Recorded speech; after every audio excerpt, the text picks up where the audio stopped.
Bonjour, j'espère que vous allez bien. Daniel Deschaines pour une autre capsule Intégrer les technologies. Je vous présente mon top 20 des usages pédagogiques avec Jamboard. Jamboard, c'est une application de la suite Google Workspace.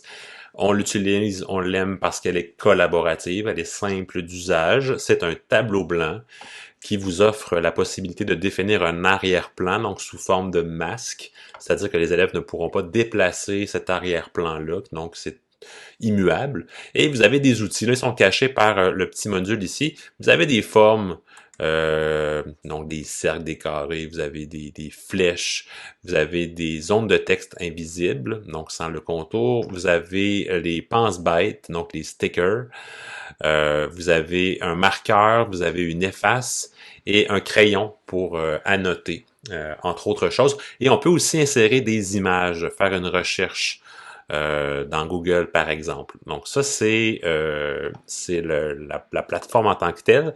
Il y a une possibilité d'avoir 20 diapositives, donc d'où en fait l'origine de mon topo sur 20 diapositives. Il y a 50 personnes qui peuvent travailler dans un même Jamboard. Donc ça, c'est l'idée. Les diapositives peuvent être interverties, on peut les changer d'endroit, donc on les sélectionne puis on les déplace.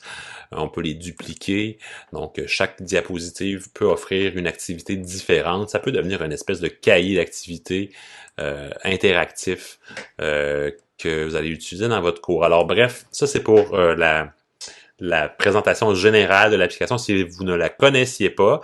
L'astuce que j'ai utilisée pour cette présentation, c'est de jumeler Canva et Jamboard. J'ai utilisé des Canva libres de droit modifiables dans l'application Canva. Je les ai importés dans Jamboard et ça va faire quelque chose de super intéressant au niveau du look, mais aussi au niveau de ce que ça va pouvoir apporter aux élèves et aux enseignants, bien entendu, dans les stratégies que ça peut engendrer. Alors, je commence tout de suite avec des routines. Ici, on est dans une routine de tous les jours. Alors, voilà qu'on va identifier le jour, l'année, donc avec des petits jetons qu'on pourrait insérer sur le côté, donc des formes qu'on leur donne une couleur. Puis là, on va chercher, on va encercler la température, on peut écrire le nombre de jours d'école, là, on encercle la saison. Donc, des routines participatives avec les élèves. Au lieu de le faire au tableau, on le fait dans le Jamboard directement. On va aussi travailler la routine comment ça va. Donc, on part avec les bitmojis, les emojis. Ça pourrait être avec des objets. Quel objet vous représente le mieux aujourd'hui? Il y a plein de variantes à cette stratégie-là, à cette approche-là de la discussion, comment ça va. Ici, on voit les pense-bêtes, donc les stickers, les post-it de couleurs. Donc, il y a plusieurs couleurs qu'on peut utiliser. Puis, on écrit les prénoms. Donc, les élèves s'identifient eux-mêmes. Vous avez des questions d'amorce, donc des questions ouvertes pour savoir un peu ce qui a été retenu de la matière précédemment. On réactive des connaissances. Encore une fois, les pense-bêtes vont être répartis sur le pourtour de ma question. Il y a différentes manières de le faire. J'en ai pris une en univers social, mais on aura pu faire cette activité-là dans diverses disciplines, dans diverses matières. Donc, la question ouverte.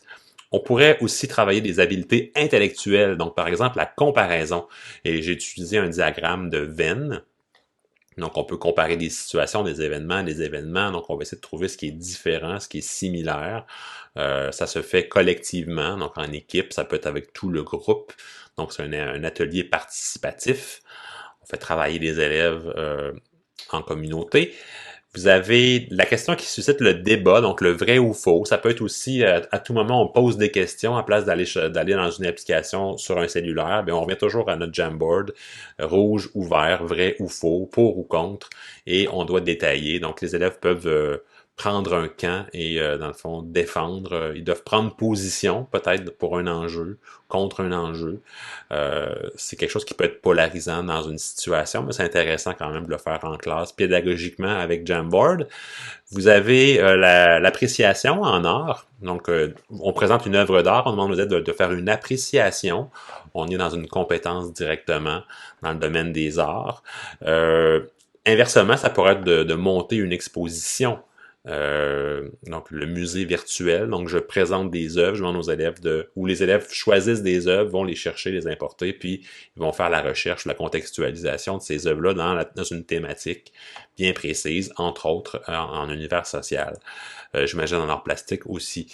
Vous avez également la définition ou la construction de concepts ou d'idées qui sont très englobantes. Donc on met un concept au milieu, puis on cherche des caractéristiques de ce concept-là. Il peut avoir des images, il peut avoir des dessins, enfin, on veut construire le tout pour que ça soit pérenne.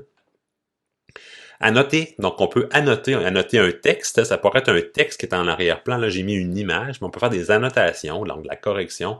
Ici, on va aller mettre en évidence des éléments de la photo, puis les identifier avec des pense-bêtes de couleurs différentes. Donc, on est en train de travailler une compétence, ou presque, en univers social. On analyse des documents iconographiques.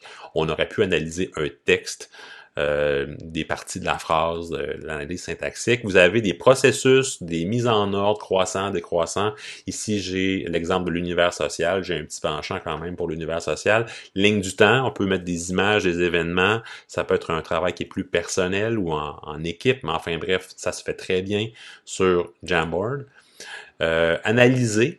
Donc, on prend l'exemple du français, d'une phrase, on doit décortiquer les composantes de la phrase, aller les placer dans les bonnes composantes. Donc, on va utiliser encore une fois les pense-bêtes ou les zones de texte, puis on va les insérer aux bons endroits. On peut structurer sa pensée, donc des plans de rédaction, donc en quoi seront composées mes parties, mes grandes idées, tout ça. Donc, on peut le développer. Là, vous avez un exemple très, très, très sommaire.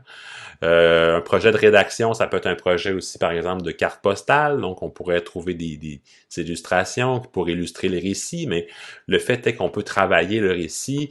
J'ai même vu des exemples où on travaillait la calligraphie aussi.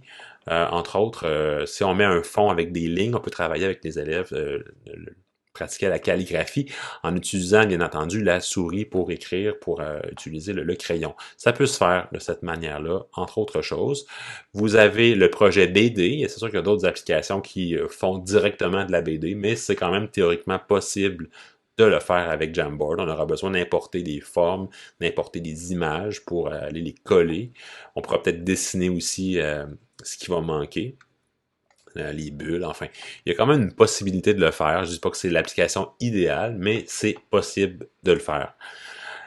Situé dans l'espace, donc faire de la géographie, on met un arrière-fond, un arrière-plan qui est en une carte du monde. Je demande aux élèves de situer les continents, ça pourrait être des villes, des pays, situer des éléments géographiques. C'est possible de faire de la géographie interactive, collaborative avec Jamboard.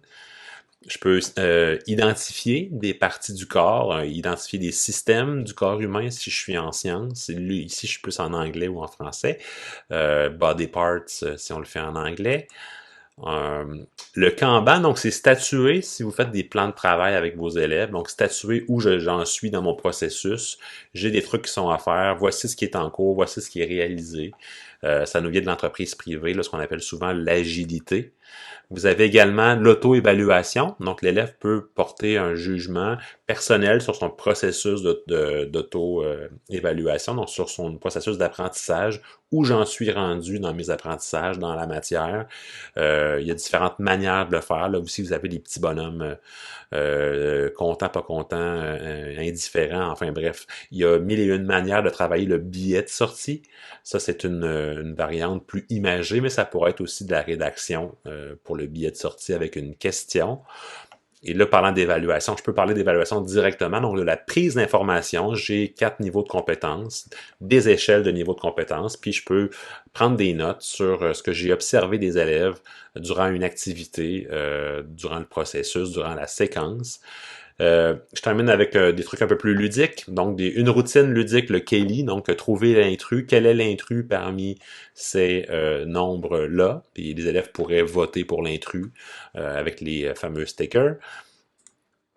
Et je termine avec le jeu de société, donc oui, on peut imprimer, il y a plein de manières de le faire maintenant facilement. J'ai importé encore une fois ici une planche de jeu dans Canva et je suis allé l'appliquer en arrière-fond. pour Jamboard. Donc, je peux jouer avec soit des jetons que je pourrais colorer, puis me déplacer sur la planche de jeu qui est virtuelle, qui est collaborative. Donc, c'est idéal pour jouer. C'est une autre manière de jouer en société. Alors, j'espère que cette capsule vous inspirera sur les 20 usages pédagogiques avec Jamboard. Je m'appelle Daniel Deschaines, puis je vous souhaite une bonne fin de journée. À la prochaine.